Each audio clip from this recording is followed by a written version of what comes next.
everybody, it's nice to be chatting to you again. The votes are in and the winner is Norman, the Slug with the Silly Shell by Hendra. Let's read the blurb on the back. Meet Norman. Norman is a slug who longs to be a snail. If only he had a shell. But will Norman really be satisfied with a shell of his very own?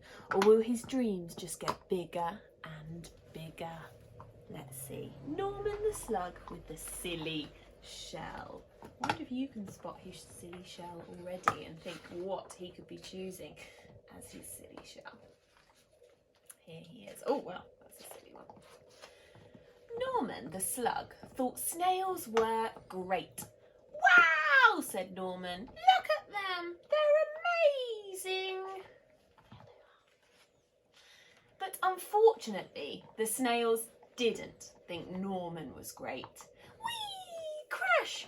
Norman, you silly slug, they cried. You've spoiled our fun. This only works if you've got a shell. Norman felt left out. Sadly, he skulked off into the moonlight. If only I had a shell of my own, he sighed, looking at his reflection. And that's when he had an idea. Let's have a look at his reflection in the water if we turn it upside down. I wonder what his idea might be.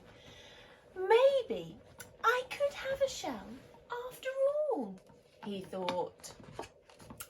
But finding a shell was not as easy as it seemed. One was too bouncy, one was too noisy, and one was already taken.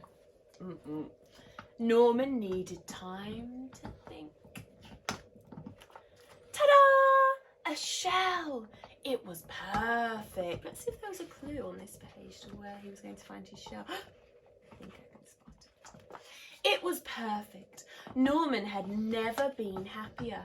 He could join the snails at last. Norman loved being a snail. And the snails loved Norman's silly shell. Looks interesting, doesn't it? But the fun didn't last for long. Suddenly there was a loud flapping of wings. Look out, bird! Cried the snails in panic. Quick, slither for your lives or we'll end up as supper. Uh-oh.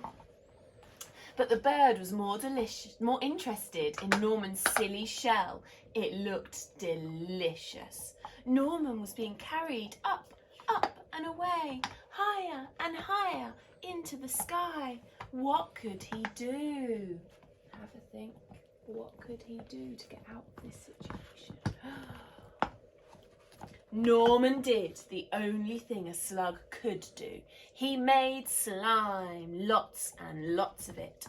With a slither and a slother, a slip and a slide, Norman was free. But he was falling faster and faster and faster until... plonk! Norman, Norman, are you okay? Asked the snails. Wow, said Norman. That was great. Flying, if only I had wings. It's another washing line like we've seen in our other books. I wonder if Norman's going to love flying so much that...